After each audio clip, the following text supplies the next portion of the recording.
Estimados alumnos, les doy la bienvenida eh, a esta segunda clase de la materia toxicología. En este encuentro vamos a abordar las principales características, los factores que influyen y vamos a describir la fase tóxico-cinética. En estas primeras clases seguramente les van a parecer bastante intensas con respecto al contenido y al material, pero me parece que es importante dejar en claro que estas clases son el esqueleto de la materia, ¿sí? Porque estos son los conceptos generales que ustedes después van a ir aplicando a cada una a cada grupo de sustancias tóxicas que vamos a ir viendo en el transcurso de la materia, abordando sus particularidades, ¿sí? Pero es importante que estas clases de generalidades las tengan bien, los conceptos estén bien arraigados, porque luego son los conceptos que van a ser aplicados en cada uno de los grupos de tóxicos que vamos a ir viendo a lo largo de la materia.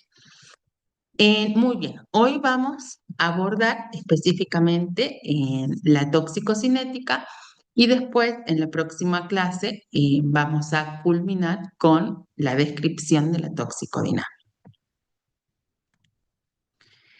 Eh, ¿Qué es la toxicocinética? La toxicocinética es una fase muy importante porque es la que nos permite estudiar el tránsito de los xenobióticos en el organismo.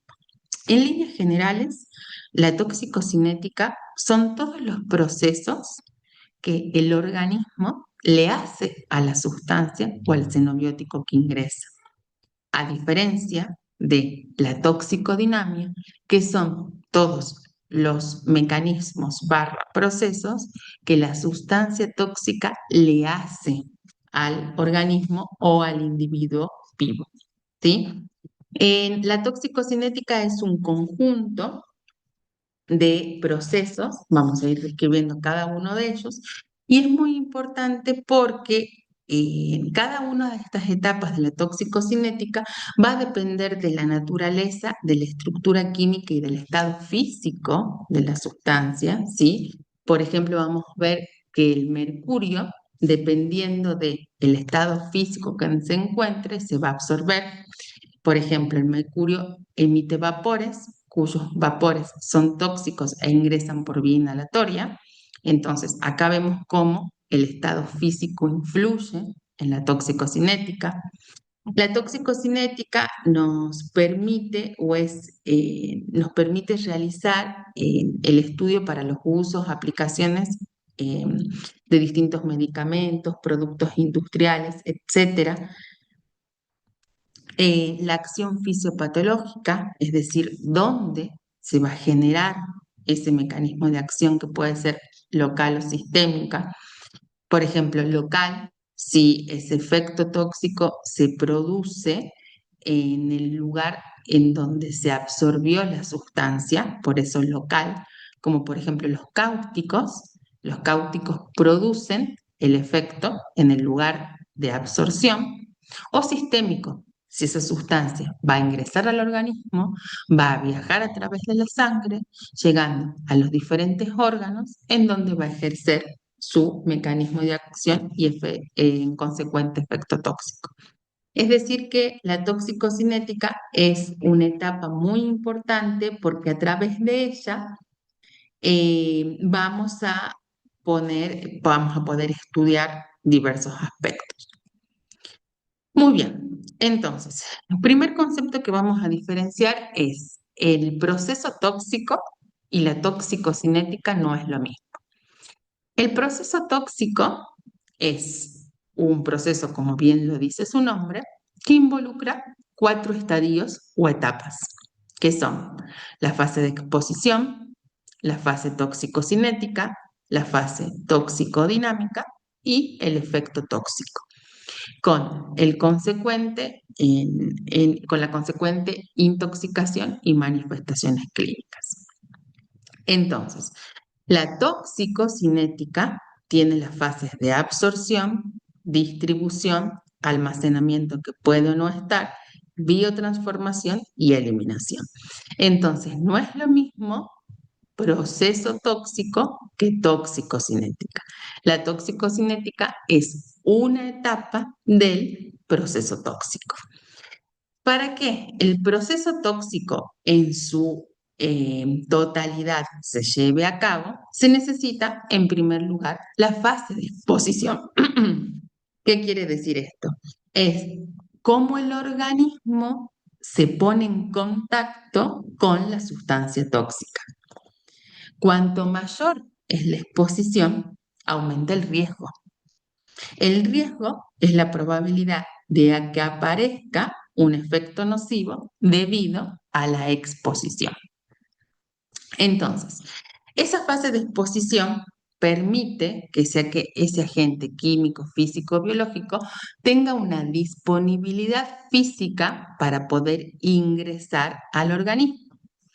En la fase de exposición, lo que se va a producir es un monitoreo ambiental. ¿Qué quiere decir eso? Es una evaluación de ese xenobiótico en el ambiente.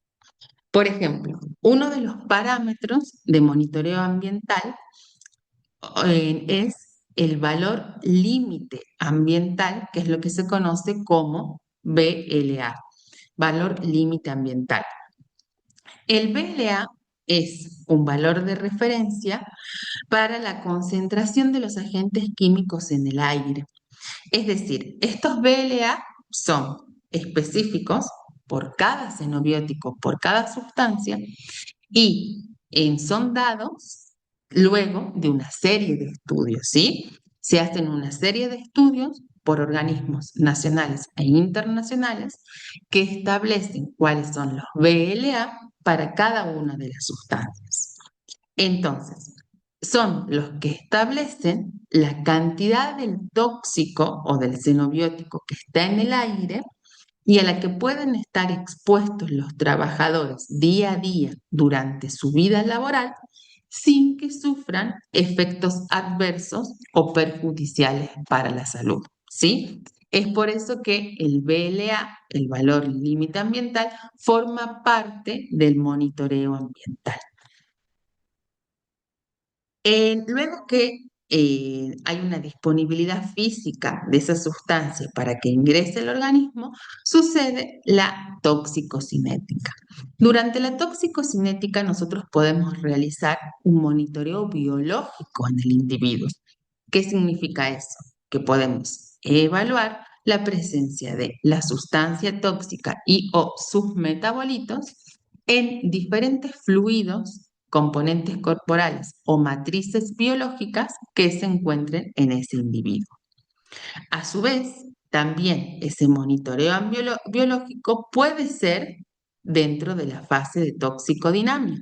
¿Por qué? Porque también podemos evaluar y estudiar todas las alteraciones estructurales y funcionales que se producen en el organismo vivo como consecuencia del ingreso de esa sustancia tóxica. Es muy importante conocer la etiología de la intoxicación. Etio significa causa, origen. Hay muchas clasificaciones para la etiología de la intoxicación. Nosotros hemos elegido esta porque nos parece la que resume o conjuga la mayoría de los aspectos, pero tengan en cuenta que hay muchos tipos de clasificaciones de las intoxicaciones según su etiología. Etiología es causa y origen y es muy importante que nosotros conozcamos la causa. ¿Por qué? Porque esto nos va a permitir hacer una interpretación del análisis toxicológico. Conociendo el contexto, la exposición del paciente, tanto en el ámbito clínico como forense, que puede ser brindado por el médico clínico o el médico forense, conociendo el contexto, nosotros vamos a poder establecer la etiología de la intoxicación. Y esto nos va a guiar hacia lo que tenemos que buscar en el individuo, ¿sí? Las intoxicaciones pueden ser accidentales o voluntarias. Dentro de de las intoxicaciones accidentales están las ambientales y dentro de las ambientales están las naturales. ¿Qué quiere decir esto? Que se producen en la naturaleza sin acción del hombre, ¿sí? Sin una acción manifiesta del hombre. Son intoxicaciones naturales, accidentes naturales. Como por ejemplo, hay algunos lagos en Camerún que son lagos que tienen mucha profundidad. En el fondo de esos lagos hay mucha presión. Hay gases que se encuentran a elevada presión, por ejemplo, el dióxido sulfuroso, el dióxido de carbono, el metano. Cuando hay deslizamientos naturales de la Tierra, esos gases que se encuentran comprimidos en el fondo son liberados a la atmósfera y producen intoxicación de la población aledaña por inhalación, ¿sí? Esto, por ejemplo, lo vamos a ver en toxicología ambiental. Miren ustedes cómo a partir de esta diapositiva vamos a ir correlacionando temas como por ejemplo las ramas de la toxicología, ¿sí? Por ejemplo, también puede haber dentro de los accidentes ambientales, no naturales, sino antropogénicos, por negligencia del hombre, ¿sí? En accidentes nucleares como Chernobyl, todo eso lleva, o por ejemplo lo que sucedió en Itai, la enfermedad de Itai, que la vamos a ver, y la enfermedad de Minamata, que son catástrofes toxicológicas ambientales, pero no son naturales, sino que son por acción del hombre, ¿sí? Eso lo vamos a ver, por ejemplo, en los metales con respecto al mercurio y al cadmio. Em, a su vez también podemos tener intoxicaciones profesionales, ¿sí? Dentro de la toxicología laboral, que es la que se encarga de estudiar las intoxicaciones laborales, tenemos dos ramas, la enfermedad profesional y el accidente laboral, que no son lo mismo. La enfermedad profesional es una consecuencia directa del ambiente de trabajo que se produce por la acción lenta y continua de ese tóxico en el individuo. Cuando una persona está expuesta en su ambiente de trabajo a una sustancia 8 horas diarias durante 5 días. Entonces, ahí se produce una enfermedad laboral. Las enfermedades laborales o profesionales son previsibles y prevenibles. A su vez, pueden suceder accidentes laborales. Bien, entonces, esos accidentes laborales se producen de forma brusca, instantánea. Es decir, no son lentos, sino que se producen de forma brusca, que pueden ser por negligencia, como por ejemplo falta de higiene, falta de vigilancia médica, falta de ventilación. Entonces, la toxicología laboral se encarga de estudiar las enfermedades profesionales y los accidentes laborales, como les acabo de mencionar. Para atribuir a una enfermedad el índole laboral, es decir, que esa enfermedad sea producto del trabajo, hay que determinar la presencia del agente químico o del agente causante, establecer la exposición del trabajador y establecer las manifestaciones clínicas, ¿sí? En la toxicología laboral es muy importante las mediciones o los análisis preocupacionales porque permiten obtener valores basales del individuo. Es decir, la toxicología laboral se encarga de comparar, tiene que comparar algo. Entonces, es importante conocer el estado de salud de la persona antes del ingreso a ese trabajo para que de esa manera se pueda comparar o establecer si las manifestaciones clínicas que presentan luego del trabajo son producto del agente químico o ya venían antes, ¿sí? A su vez, la toxicología laboral además de los preocupacionales, es muy importante el análisis y la vigilancia periódica. ¿Por qué? Porque mediante una vigilancia periódica se va a poder detectar de forma precoz las alteraciones que presenta el individuo y de esa manera evitar llegar a una enfermedad profesional. Por ejemplo, lo vamos a ver en metales, con los trabajadores que utilizan plomo en la fabricación de las baterías, y lo vamos a ver en plaguicidas, con aquellos individuos que fabrican, comercializan y aplican los plaguicidas en los distintos medios. Muy bien. En otro tipo de intoxicaciones accidentales pueden ser las medicamentosas.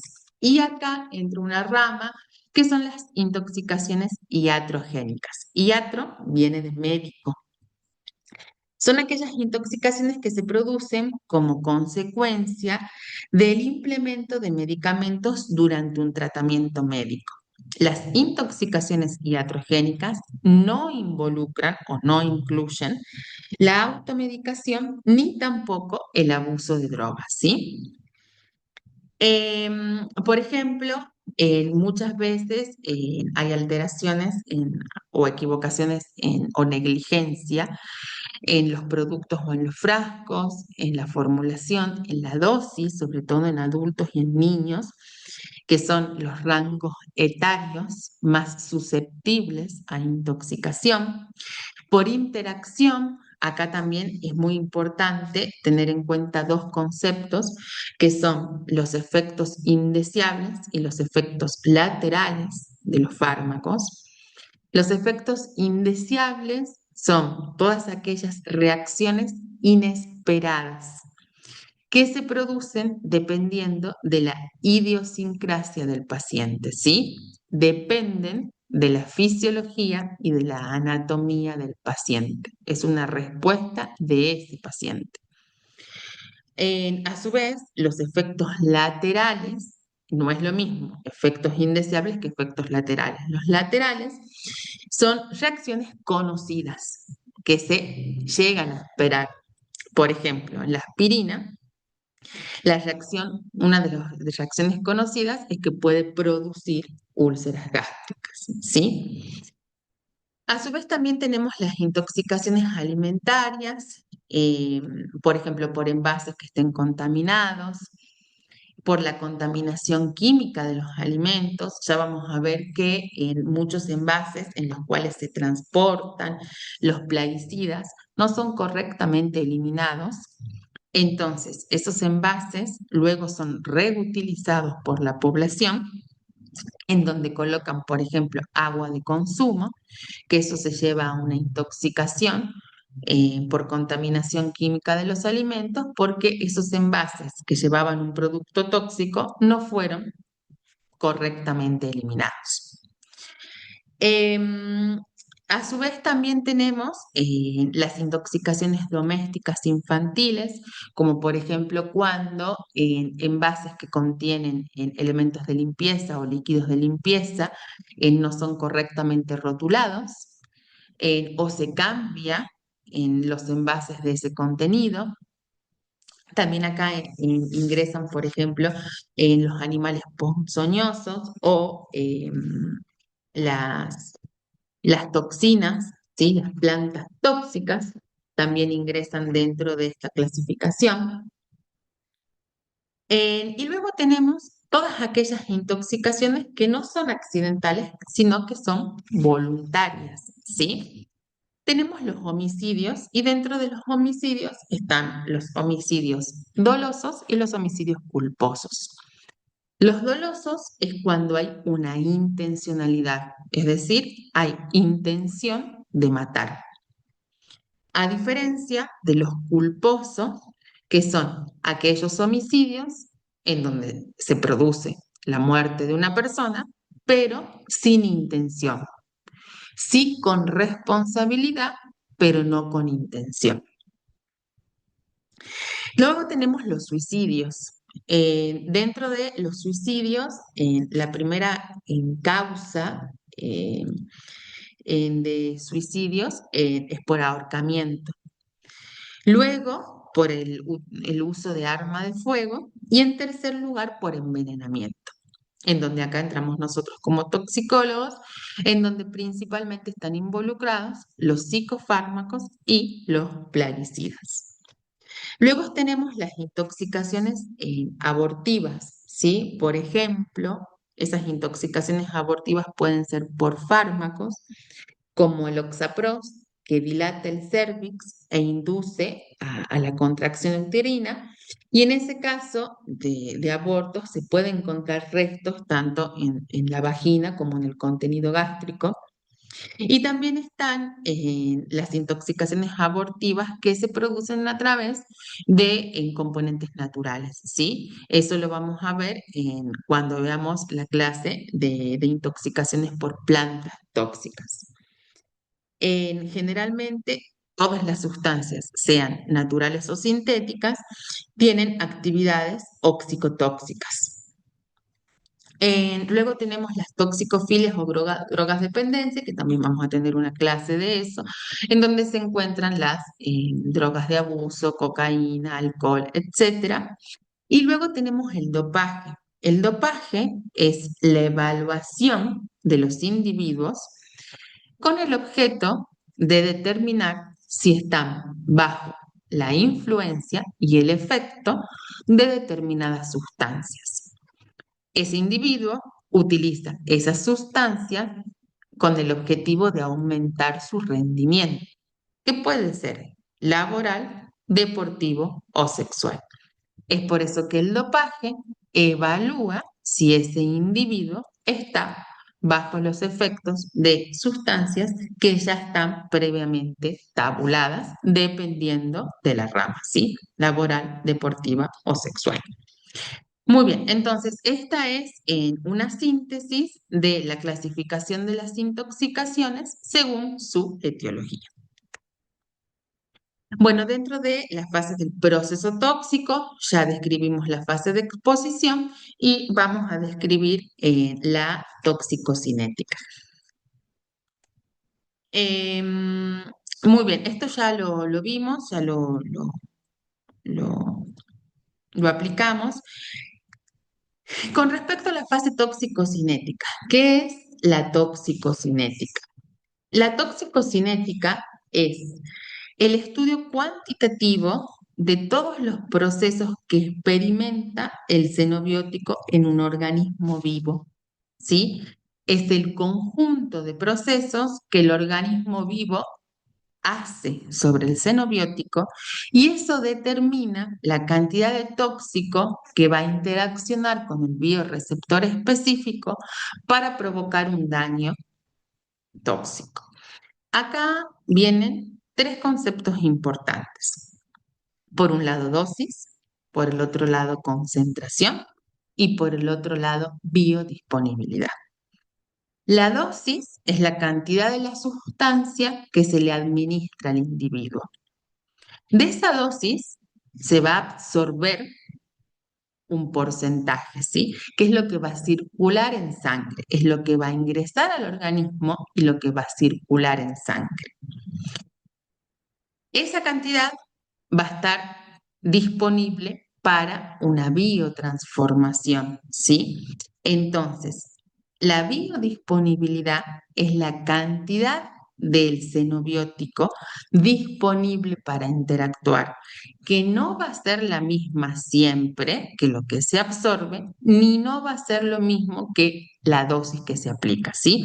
Por un lado tenemos la dosis que se aplica, por otro lado tenemos la cantidad de que se absorbe y por otro lado tenemos la cantidad biodisponible para interactuar con el receptor específico y ejercer el mecanismo de acción.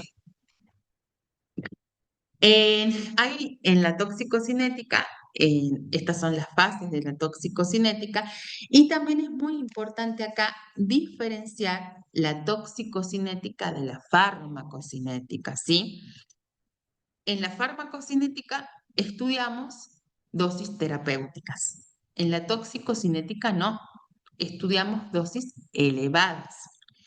Entonces, esas dosis elevadas llevan a la saturación de los mecanismos, tanto transportadores como efectores que hay en el organismo. Entonces, al haber una saturación de de esas partículas transportadoras, también lleva a una acumulación, ¿sí? Entonces, tenemos aumento de dosis, saturación de los mecanismos transportadores, acumulación de la sustancia en el organismo porque está a elevadas dosis. Esas dosis altas producen lesiones, tanto estructurales como funcionales en el organismo. Entonces, todo esto lleva a que haya una diferencia entre la farmacocinética y la toxicocinética. A su vez, también es muy importante tener en cuenta la diferencia entre dos conceptos que son metabolismo y biotransformación, ¿sí? El metabolismo de una sustancia involucra todos estos pasos, es decir, absorción, distribución, biotransformación, fijación y acumulación. Cuando hablamos de metabolismo, hablamos de todo esto, de todos estos pasos en su totalidad. Muy bien, entonces ya definimos la toxicocinética. En la toxicocinética es una fase muy importante porque además de permitirnos conocer la biodisponibilidad de una sustancia, nos permite interpretar las distintas concentraciones de esa sustancia en las distintas matrices biológicas o fluidos corporales, ¿sí? Y es la base para la toma de muestras, porque conociendo la toxicocinética de una sustancia, nosotros vamos a saber cómo es su distribución y de esa manera vamos a poder saber cuáles son las muestras de elección, porque tanto la droga madre y o sus metabolitos se van a encontrar en esos distintos fluidos biológicos. Me permite conocer o explicar las reacciones indeseables que se producen, por ejemplo, por medicamentos. Entonces, la fase de exposición es muy importante, ya la vimos, porque da una disponibilidad física del seno biótico en el organismo, a diferencia de la toxicocinética, que nos permite una disponibilidad biológica del seno biótico para que luego se produzca la toxicodinamia. Y a su vez, en la fase de exposición, para que ese seno biótico ingrese al organismo, se encuentran lo que se conocen como las vías de entrada o las vías de ingreso. Que un xenobiótico utilice una u otra vía de ingreso va a depender principalmente de su estructura físico-química. Su estructura físico-química es la que va a decir cuál es la vía de ingreso que se va a utilizar. Una vez que el xenobiótico está en el interior del organismo, sufre el proceso tóxico-cinético. Muy bien, entonces la exposición es el conjunto de factores que me permiten que ese xenobiótico ingrese al organismo. Es la disponibilidad física y hay distintas vías de ingreso. Por ejemplo, lo que recién les comentaba del estado físico del xenobiótico. Vamos a ver en el mercurio que los vapores de mercurio son tóxicos, por ende su vía de ingreso es la inhalatoria, pero, por ejemplo, el mercurio elemental no es tóxico cuando ingresa por vía oral o digestiva, ¿sí? Entonces, vean ustedes cómo el estado físico, químico de la sustancia condiciona la vía de ingreso y condiciona su posterior toxicidad. Em, Muy bien, luego que se produjo la exposición, la primera etapa de la toxicocinética es la absorción, ¿sí? La absorción es el pasaje o el ingreso de la sustancia en la sangre. Ese tóxico puede ejercer su acción en ese lugar, en la sangre, por ejemplo, el monóxido de carbono, o no. Puede viajar por la sangre a otros sitios del organismo para ejercer su acción ahí. Es decir, es llevado por la sangre a otros sitios. La absorción, como todas las etapas de la toxicocinética, se ve influenciada por factores inherentes a la sustancia y por factores inherentes al huésped o al individuo. La absorción depende del grado de ionización de la sustancia. ¿Por qué? Porque cuando esa sustancia se encuentra no ionizada, no está cargada y al no tener cargas es fácilmente absorbible por las membranas celulares. También es muy importante el coeficiente de partición lípido-agua. Cuanto mayor es el coeficiente, mayor es la absorción. El tamaño, la liposfilicidad y la solubilidad también son factores muy importantes. Entonces, para resumir este apartado, cuanto mayor es el coeficiente lípido-agua, mayor es la difusión que va a tener la molécula.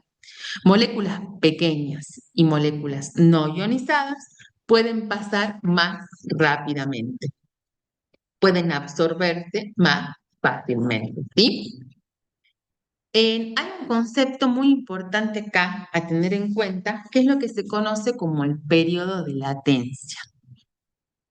La rapidez con la que un tóxico llega a la circulación sanguínea determina el periodo de latencia, que es el periodo de tiempo entre la introducción del veneno y sus primeras acciones. ¿Sí? Ese periodo de latencia es característico para cada sustancia y es muy importante, por ejemplo, como lo vamos a ver en los plaguicidas organofosforados, en donde hay 3 entidades clínicas diferentes producidas por el mismo tóxico que van a depender principalmente del periodo de latencia. En los procesos de absorción se realizan a través de mecanismos de transporte, que lo vamos a ver muy rápidamente.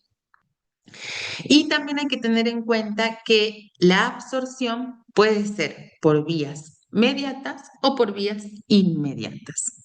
Mediata, ¿qué significa? Que es mediante algo, mediante una barrera. Las vías mediatas se producen porque el tóxico atraviesa o traspasa una barrera.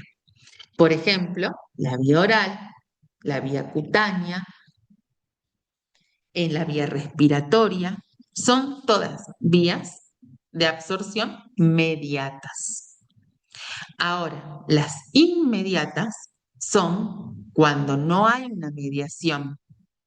Entonces, es cuando hay un pasaje directo del tóxico a la sangre sin tener que atravesar ninguna barrera. Esas vías inmediatas son, por ejemplo, la intramuscular, la intravenosa, etcétera. Son pasajes directos a la sangre sin atravesar ninguna barrera. Muy bien. Entonces, esta es la membrana celular. Esto ya ha sido visto en muchas materias, así que esta es la naturaleza química de la membrana, que es la que va a poder permitir entender los distintos mecanismos de transporte. Bueno, dentro de los distintos mecanismos de transporte, son muchos, vamos a ver a grandes rasgos, porque esto ya fue abordado, repito, en otras materias, los más importantes, que son la difusión o transporte pasivo y por otro lado el transporte activo o especializado. En el transporte pasivo es una difusión simple, depende del coeficiente lípido-agua. Por ejemplo, el etanol se absorbe por difusión simple ya desde la boca. Y por otro lado tenemos el transporte activo o el especializado, que es un transporte que es contra gradiente de concentración, por ende utiliza energía metabólica. Es un transporte que es selectivo o especializado porque hay una interacción específica o selectiva entre la sustancia a ser transportada y su transportador, y esto hace que este tipo de transporte sea saturable, es decir, se satura y también este tipo de transporte es susceptible a sufrir inhibición competitiva, es decir, dos sustratos que compiten por un mismo sistema de transporte.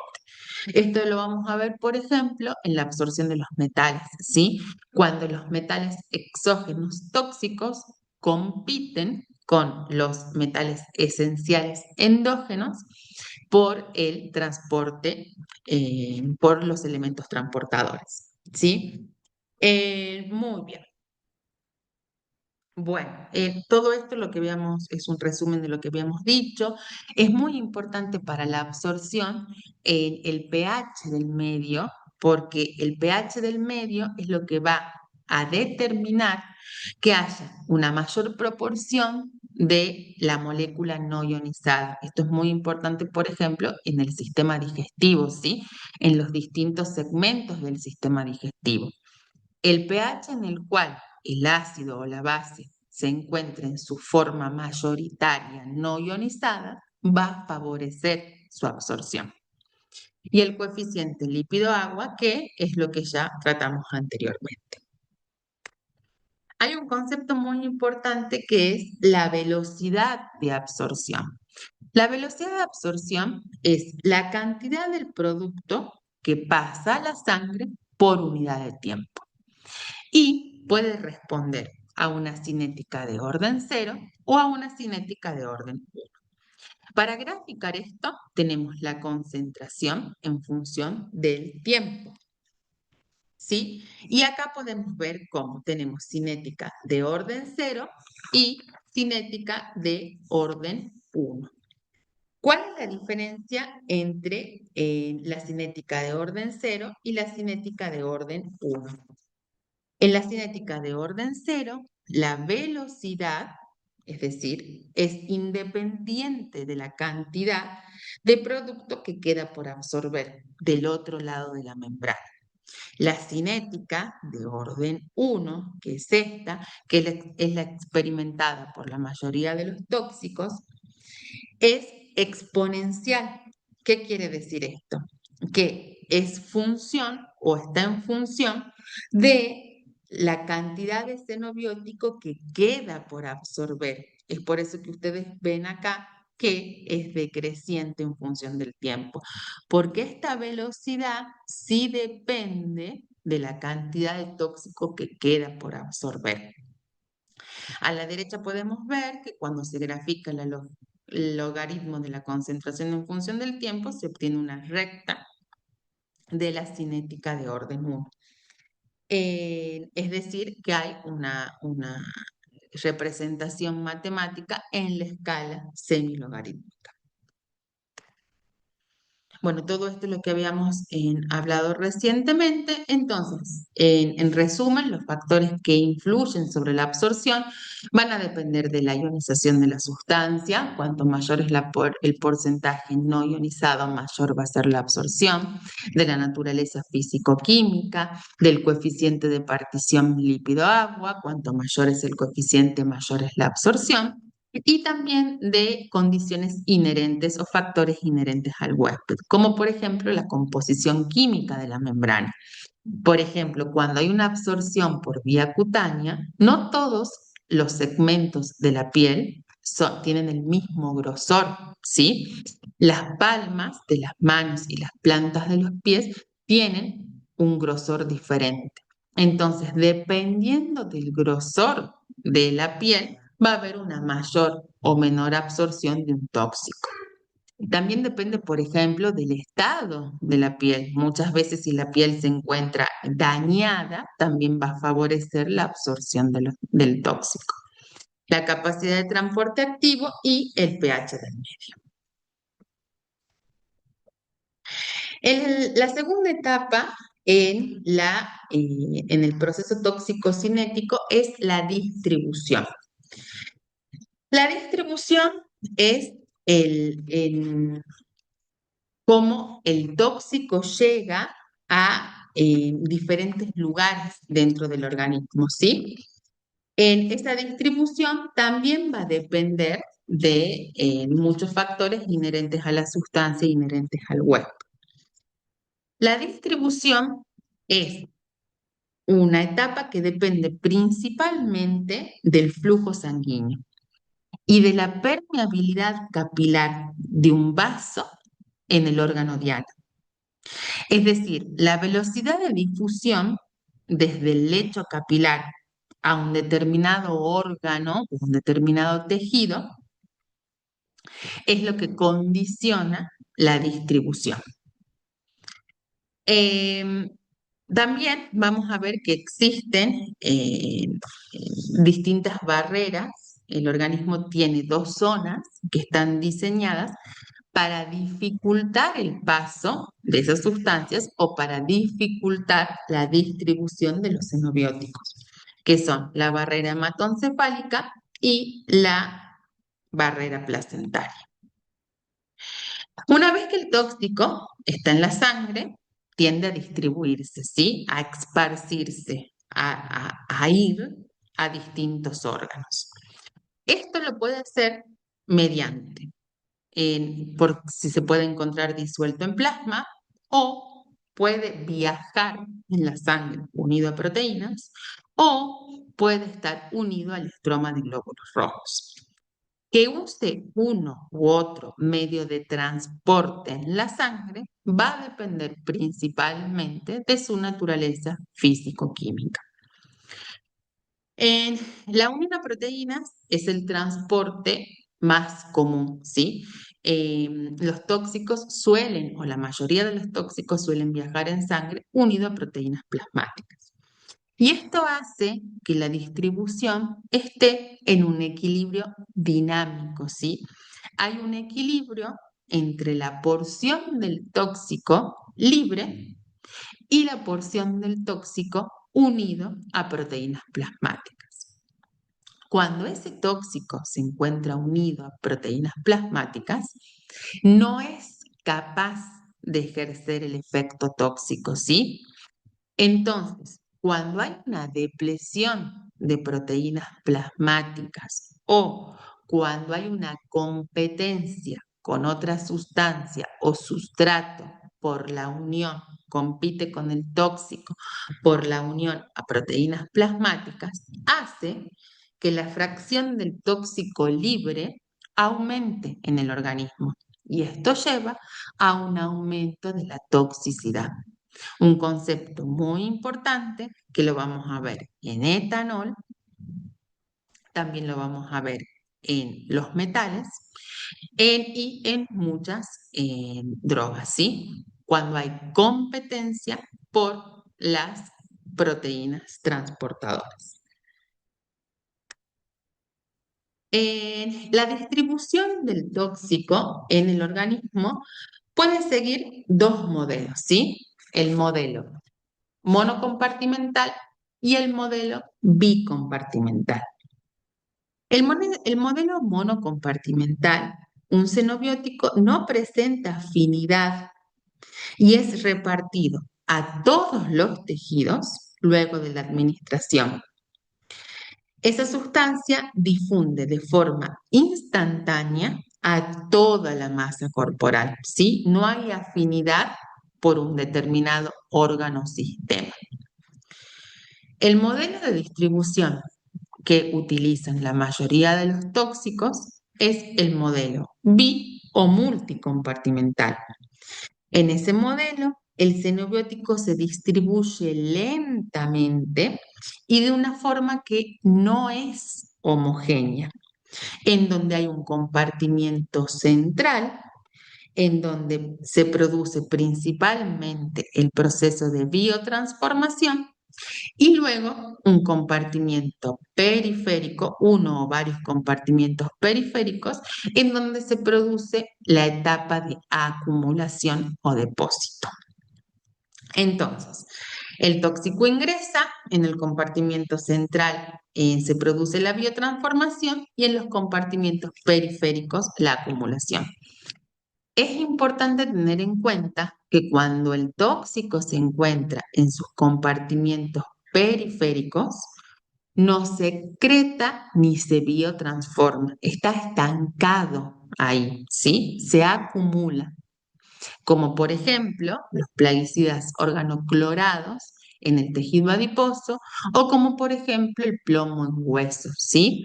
Se acumula y no sufre los otros procesos tóxico-cinéticos. En cambio, en el compartimiento central se encuentran los órganos que contienen las enzimas capaces de llevar a cabo el proceso de biotransformación. Por ejemplo, el plomo es característico porque tiene un modelo de distribución muy notable o específico de él, que es la distribución tricompartimental, ¿sí?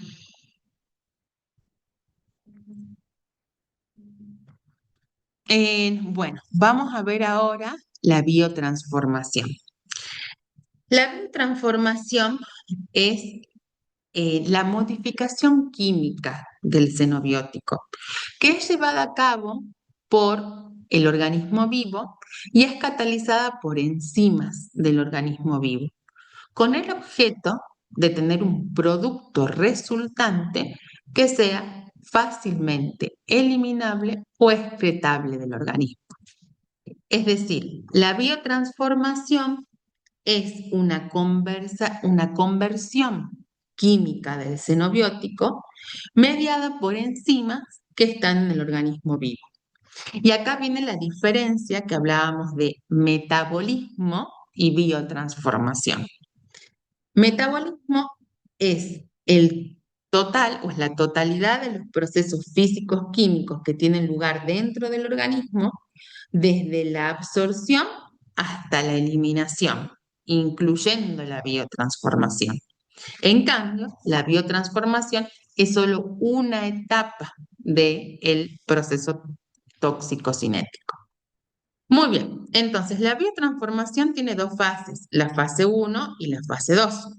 Ese compuesto que es liposoluble ingresa al organismo y experimenta las reacciones de fase 1, que son reacciones de modificación química. Se altera, se adicionan grupos, se rompen las estructuras químicas, con el objeto de obtener un metabolito primario. Ese metabolito primario puede ser directamente excretable o puede ser susceptible de sufrir las reacciones o de experimentar las reacciones de fase 2, que las reacciones de fase 2 son reacciones de conjugación, de adición. ¿Qué significa? Que a ese metabolito primario se le adhiere un grupo químico que da lugar a la formación de un metabolito secundario que es hidrofílico y fácilmente excretable. El principal órgano o el órgano supremo de la biotransformación es el hígado con todas sus organelas. Todo esto ustedes ya lo vieron en fisiología. Pero es importante que tengamos en cuenta que no es el único. Hay otros órganos que también son capaces de realizar reacciones de biotransformación en menor medida, como por ejemplo el riñón, como por ejemplo los pulmones. Los pulmones tienen los neumocitos de tipo 2, que además de tener actividad surfactante, tienen enzimas que son capaces de estar involucradas en las reacciones de biotransformación, el sistema digestivo, etc. En la tercera etapa de la toxicocinética es una etapa que se puede llegar a dar o no. ¿De qué va a depender de que se dé o no? De la naturaleza físico-química de la sustancia, que es la acumulación o depósito. Entonces, cuando el tóxico es liposoluble, se acumula y cuando está acumulado no tiene un efecto tóxico, como habíamos visto, por ejemplo, los solventes organoclorados. Bueno, acá por ejemplo tenemos las sales inorgánicas de plomo que se pueden acumular en el riñón, los organoclorados en el tejido adiposo, el plomo en los huesos, Por ejemplo, el arsénico en el pelo y en las uñas. Hay muchas drogas de abuso que se acumulan en el pelo, como por ejemplo la cocaína, etc. Y la última etapa de la toxicocinética es la excreción. La excreción tiene por objeto eliminar al tóxico del organismo. Y acá viene un concepto muy importante. No solamente se elimina los metabolitos, ya sea primario o secundario, también hay un porcentaje de la sustancia madre, es decir, del xenobiótico, sin metabolizar, que se elimina. Esto es muy importante para la interpretación de los análisis toxicológicos, ya que no solo se eliminan los metabolitos, sino que también hay un porcentaje del xenobiótico sin biotransformar que se elimina. Eso va a depender de la toxicocinética y la biotransformación específica que cada sustancia sufre en el organismo. La principal vía de excreción es la urinaria, pero no es la única. También se puede haber una excreción biliar, pulmonar, sobre todo para los gases tóxicos y para los solventes. La leche es una vía de excreción, por ejemplo, de los compuestos lipofílicos como los plaguicidas organoclorados. El sudor y la saliva, que son dos vías de eliminación muy importantes, como por ejemplo para las drogas de abuso, como por ejemplo la cocaína.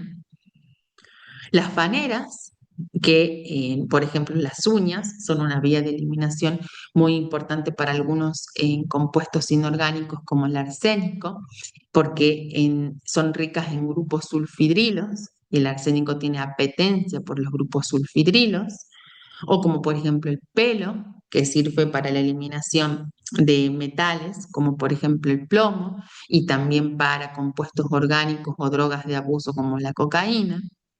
Y hay muchos factores que influyen en la excreción, como por ejemplo el pH del medio. Así como habíamos visto que para la absorción es favorecida en el pH del medio, en el cual el mayor porcentaje de la molécula se encuentre no ionizada, vamos a ver que en la excreción el pH del medio que lleve a un mayor porcentaje de molécula ionizada, es decir, que tenga carga, va a favorecer la excreción de esa sustancia del organismo, ¿sí? Son opuestas, la absorción y la excreción. Bueno, también depende del peso y del volumen molecular, de la polaridad, de la hidrosolubilidad. Cuanto más hidrosoluble es, mayor es la excreción. Y del estado fisiopatológico del riñón. Muchas veces, cuando el riñón se encuentra alterado, no se produce la excreción correcta, lo cual lleva a la acumulación y el aumento de la concentración en el organismo con el consecuente efecto tóxico, o con el incremento de la toxicidad. Bueno, la excreción por orina, metales, ácidos, bases, compuestos en la bilis, siempre son compuestos liposolubles conjugados. En los pulmones, los gases y los solventes, por la leche y los plaguicidas, por el pelo, los compuestos orgánicos e inorgánicos.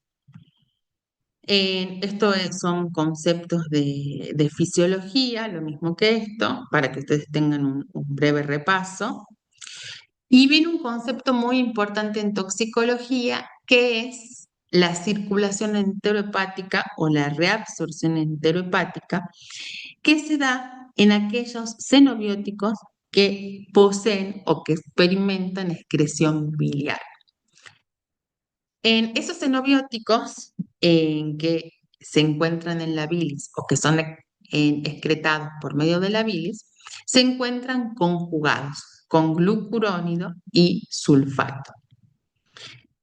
Una vez que son volcados en el intestino, la microflora intestinal tiene enzimas y por acción de esas enzimas se produce la hidrólisis o la desconjugación de esos compuestos que se encontraban unidos al glucurónido y al sulfato.